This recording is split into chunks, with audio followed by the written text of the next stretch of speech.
There was a strange, cold feeling at the table as Tom looked around. All the people felt tense in the well-lit white hall. He glanced at the many trophies lining the hall, his gaze landing on the big, draconic skull hanging over the Lord's table. That wasn't... What? You should smile more, Jelena, a mocking male voice called out to his left. Turning, he recognized the weathered face of Inquisitor Harvick, as he quickly snapped into lucidity. And why is that, sir? The familiar voice of the younger Jelena responded, as Tom cursed to himself. Not this again. Fucking hell, it was going so well.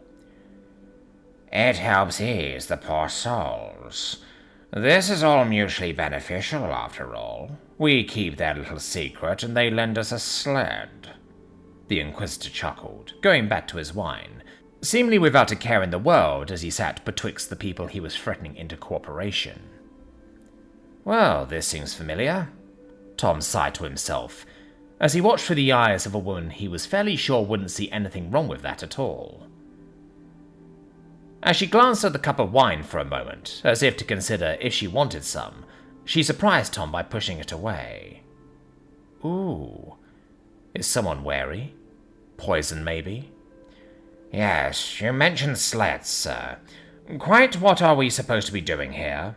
You clearly know these people well, yet don't tell us, Jelena questioned, looking to the Inquisitor, who seemed in better cheer than he had ever been before to Tom. Sled, he corrected merrily. And why must you prod and pry? Where is your sense of adventure? Sorry, sir. There was a pause from the Inquisitor as the smile faded a touch. He had clearly been expecting more. That's it. That was your line of questioning. Blunt as a hammer and as persistent as a spring shower. The mirth had left the old man in a flash, and Tom felt Jelena's heart prick up, evidently thinking she had made some grave mistake. He could even feel her draw a sharp breath, though she didn't glance away. Rather, she turned to the Inquisitor, though not looking him in the eyes. I was not questioning, sir, simply making polite conversation. The older man stared at her for a moment, his eyes cold and seeking, like he was looking for tells. There is no such thing as polite conversation for you, cadet. There never will be again. He looked back to his meal and ripped off a chunk of meat from the bone of whatever it was they were eating. I do not think much of the latest work of the Citadel, but I must say I expected them to at least get that right. I suppose this explains some things. You wish me to attempt to interrogate you, sir? Jelena questioned, eyes front still and sitting stiffly. Tom couldn't help but ponder what the Inquisitor meant by explain some things. As far as he could remember, Jelena had acquitted herself very well thus far, even earning praise from the clearly rather grim Inquisitor. No, but you should be. There is no traitor more damning than the one on the inside. Or do they not teach those stories anymore? They do, sir. Then do your job, cadet. If not for our sake, then at least for yours.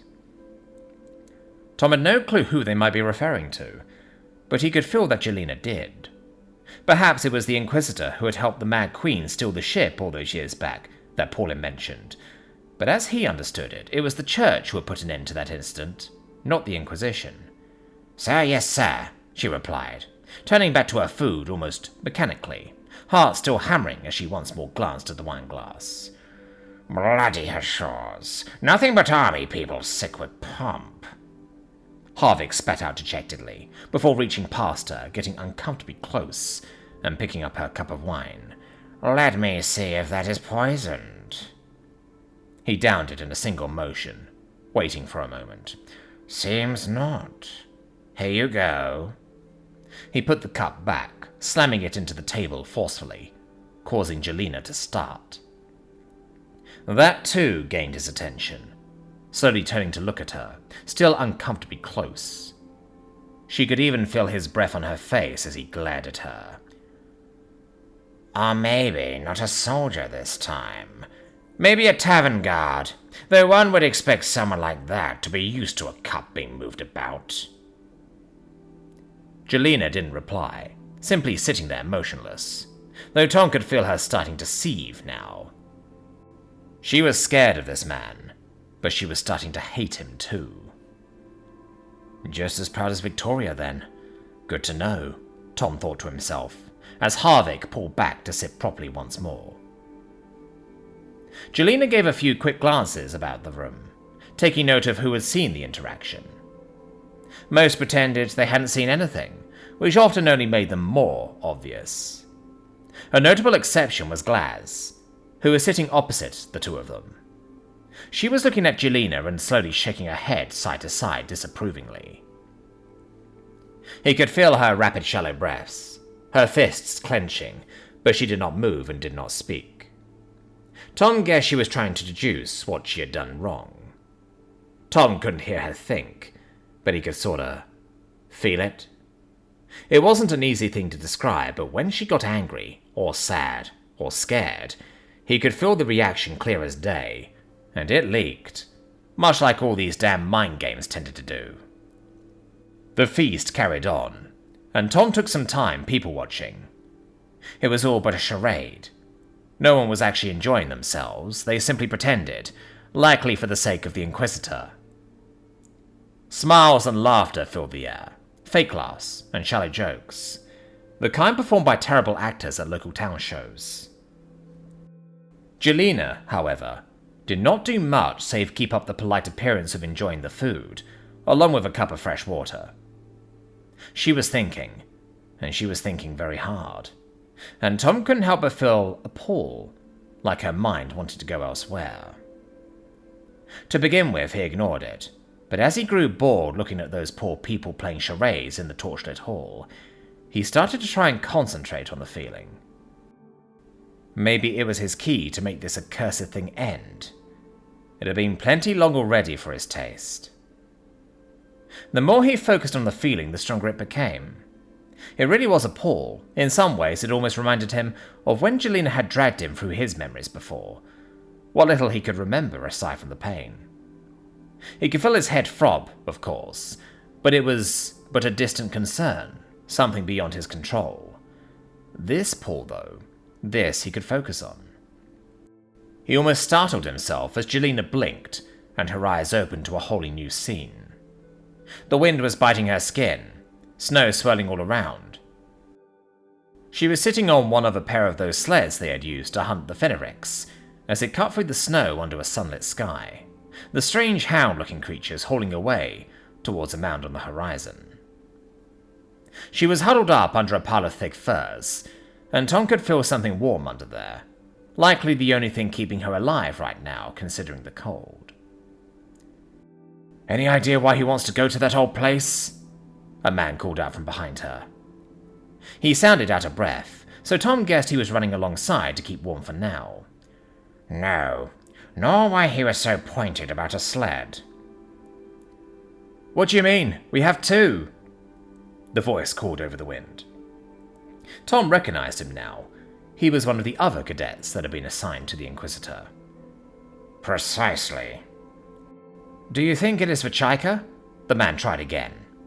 Jelena throwing a quick glance behind her to where the dragon could be seen trotting through the snow, throwing up great big loads of white powder as he moved. Why are they not on the dragon? Why is he not flying? Tom questioned to himself, as he noticed the black smudges on the dragon's side, and large nets of coal? Just as quickly as she had turned, Jelena looked back ahead and grumbled. A bit late for that now. Why are they doing this? It doesn't make any sense, Tom pondered, trying his hardest to try and work it out, but to no avail. He needed to know more. The feeling was still there, and as he concentrated on it harder and harder, Jelena blinked. The scene instantly changed to some decrepit yet decently vast corridor, lit by nothing but the torches and lamps they were all holding. They were all running, or rather jogging through the corridor, and Tom felt so cold. so incredibly cold. Snow had long since made it inside, and the only respite they were finding was from the wind. He could feel how Jelena was willing every step, her body fighting back, wanting nothing more than to lay down and go to sleep. Tom had little doubt doing so would be fatal right now. "Why are we here, sir?" Jelena called out, as they all kept up the pace. Only now did Tom notice the Lord from the fortress, or whatever it was still with them, and he did not speak a word, only throwing her a glance. "You will know soon enough," Harvick replied as he turned, coming to a stop at a very intricate metal door, roughly 2 meters tall and 1 across. "We are here." The Inquisitor beheld the door for but a moment, a smile creeping onto his face. "Rixar, are you ready to do your duty?" Jelena looked to a thus far silent figure, who simply nodded in reply. Tom made note of the belt of tools she seemed to carry, as well as a bit of silver visible poking out under her tight-fitting hood. "Very well. I did promise you the trip would be worth it." And with that, the Inquisitor reached inside his thick winter coat, pulling out some sort of necklace. It glowed, faintly, a sickly green color, as the Inquisitor inspected it with reverence. Then he stuck it into an appropriate hole in the door, and turned. Clicks and whirs were heard as he let out a groan, going slightly weak in the knees for but a moment. Tom guessed magic was at play in moving the mechanism then. Glaz was at his side, looking ready to catch him, though she was not needed. Soon, the door gave a final click, then a hiss of air blew away some of the loose snow, and Harvick pushed the heavy metal door open. Tom waited anxiously, as they all made it inside one by one, and what they were faced with was a big pile of stuff, covered with a tarp. "What is this now?" Tom questioned, as Jelena glanced about, noting a large door on the right. "Oh, is this a warehouse then? This far north?" Harvick walked up to the tarp, confident as could be, and grabbed a corner, heaving and running to the far corner, pulling it off. What it uncovered was some sort of machine, wrought from bare iron, colored by nothing but oil and coal dust. A massive hunk of metal, covered in pipes and valves at least 10 meters in length. 2 chimneys up front vented from a pair of long, cylindrical boilers placed side by side. The front rested on skis, pointed and affixed with leaf spring suspension, like something found on a train car. The rear rested on wide metal tracks, almost as wide as the whole vehicle, Tom guessed, a pair of simple pistons driving it via chain and sprocket. "What in the—" someone exclaimed aloud, as Harvick turned back to them all, evidently excited. "And you thought we could go no further north?" Jelena just stared at the slumbering beast of steel and brass, Tom taking the time to note down what details he could manage as she slowly let out, "Is that—" "A blessed machine," Rixar erupted, stepping forth and taking off her hood despite the cold. "Its warmth shall shield us all." "Indeed. It is getting rather nippy, is it not?" Inquisitor Harvick added, turning towards the larger door, large enough for the machine to pass through for sure. "Glaz, get our dear friend's attention. He shall have to dig the door free for us." Glaz responded with a nod, walking up to the door and starting to bang on a bracing girder with the warhammer that had been hanging at her side. As the clang of metal and metal rang out, Harvey got them all to work, preparing the machine for departure. Where the hell are they going? Poor Tom, Saf chuckled to herself, as she saw the slightly depressed human stare at the wolf carcass, as Jarek's unceremoniously dumped it on the platform. It was a bloody mess, but with some stitching and a thorough clean, Saf supposed the pelt could be salvaged together with whatever bones hadn't been shattered. Everyone had tried not to be too rude last night, considering it was a holy evening, but alas, there had been plenty of chuckles and murmurs this morning, especially after Idril had recounted her side of the story. For once, Sapphire believed the dragon. She had clearly enjoyed telling it too, and even Fengi was smiling, which made Sapphire all warm inside despite the cold air. It was a bit of a shame it had to be at Tom's expense, but that's how it was sometimes. The black dragon wasn't even complaining as she assisted Fengi with the preparations to spit mount the deer from the hunt. The largest buck was set aside as Idril's personal deer, which delighted her greatly, and doubtlessly annoyed Baron to no end, even if the venerable old red wouldn't spill it. "Gotta lend a hand if you want the prime cuts," Sapphire chuckled to herself at his grumbly expression, before she had headed back up to the greeting hall to see about preparing her jackalopes for smoking. And so there she sat, chuckling to herself, as the human just stared at his kill, seemingly clueless about what to do now. He certainly had his work cut out for him today, though his problem was clearly lack of skill rather than size of kill. At least he had Jackie to help him out. The two of them had already gotten started earlier with the burrs Jackie scored yesterday, which they had taken to boiling in butter and potting, which sounded like it would turn out very good indeed. They did use potted meats every now and again, but the amount of butter that you needed rather limited it. This year, though, they had plenty of butter to work with. "I still don't get how he said he used to be a hunter. How can you not know how to properly skin something if you are a hunter?" Sapphire questioned to herself as she cut her jackalope meat into strips ready for smoking in the little hut. She knew well enough that the lean meat wouldn't end up tasting great, but for winter, survival was what mattered, and lean game meat could keep very well if given a little care. They should, of course, be just fine for winter, but no one ever froze to death from having too many supplies, and with all the offcuts from building the barn, they hadn't even needed to do that much more work for firewood.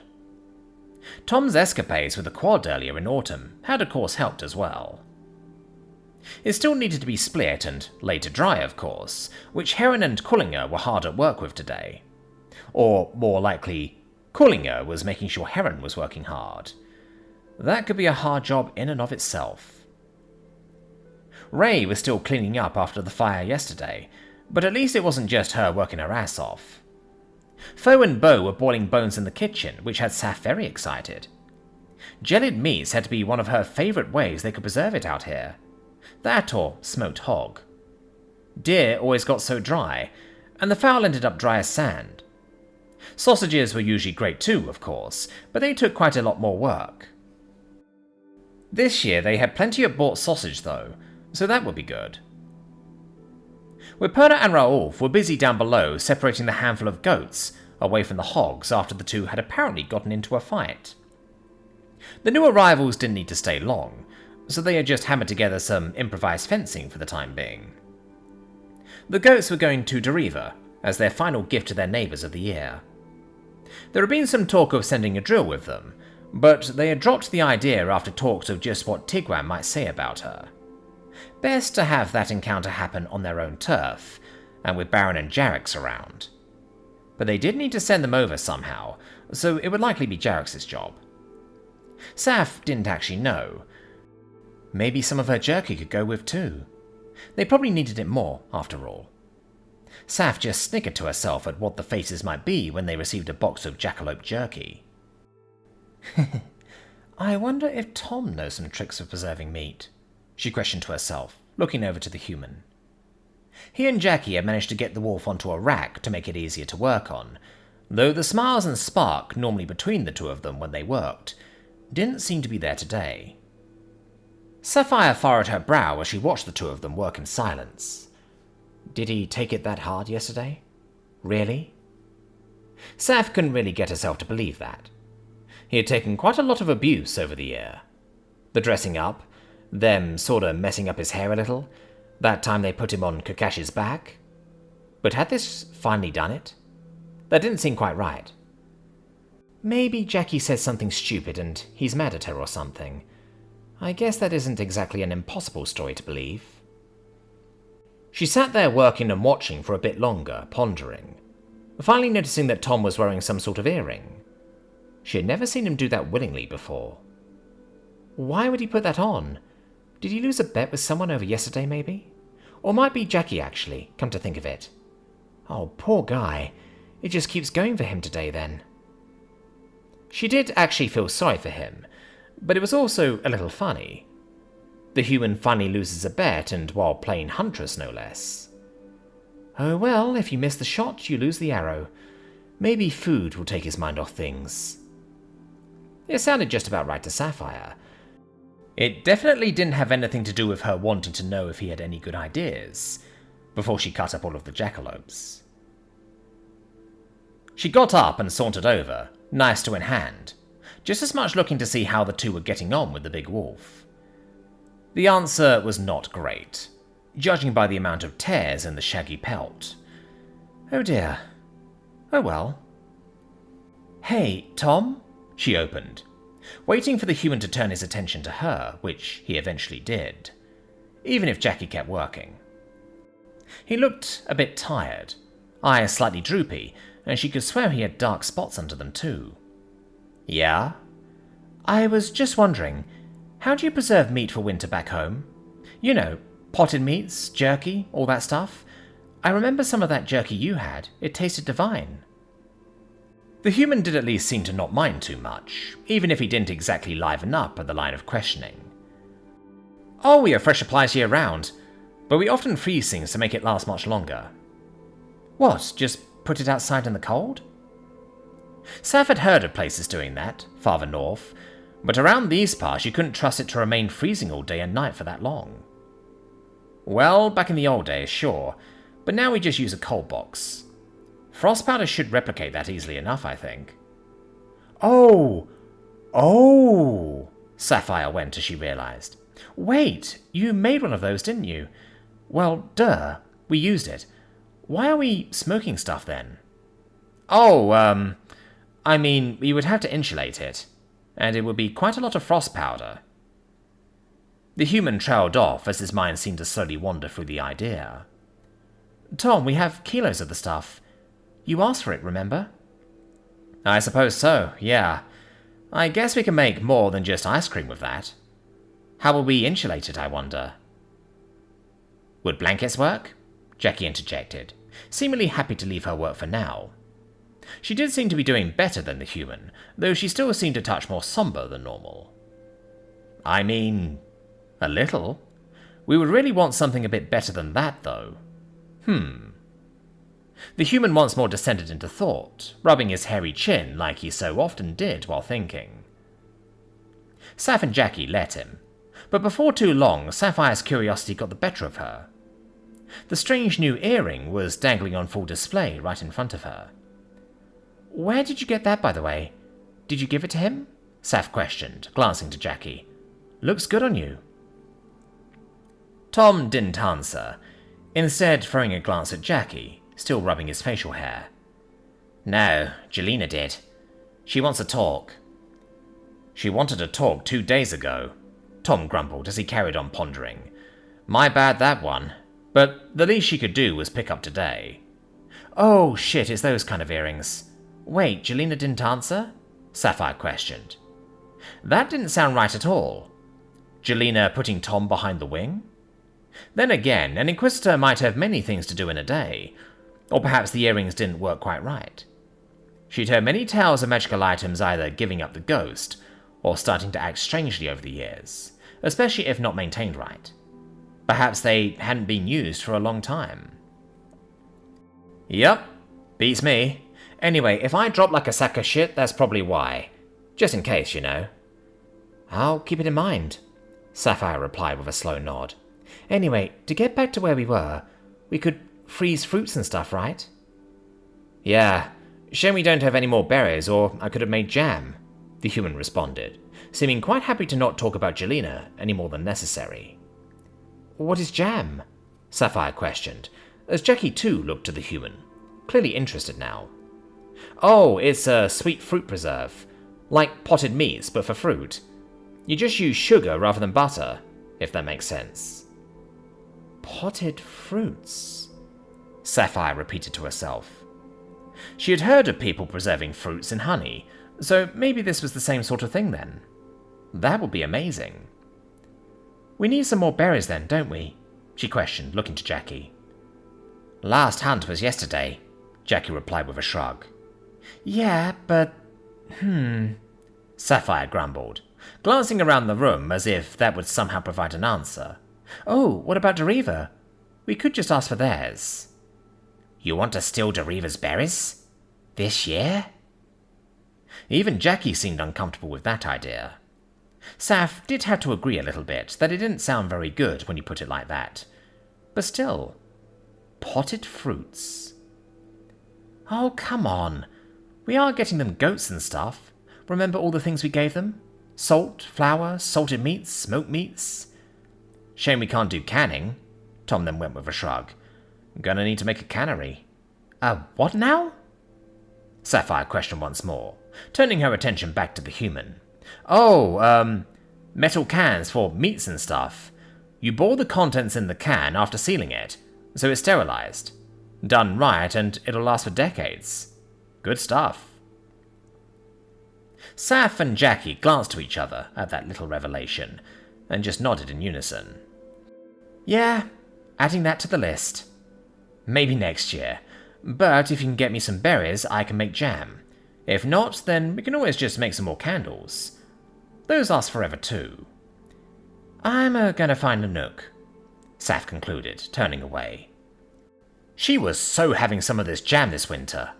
That sounded amazing on top of some nice, fresh, juicy jackalope fresh from the freezer. That would be so much better than dry smoked jerky. Don't forget about the freezer, either, she added over her shoulder as she walked off. I fucking love that human.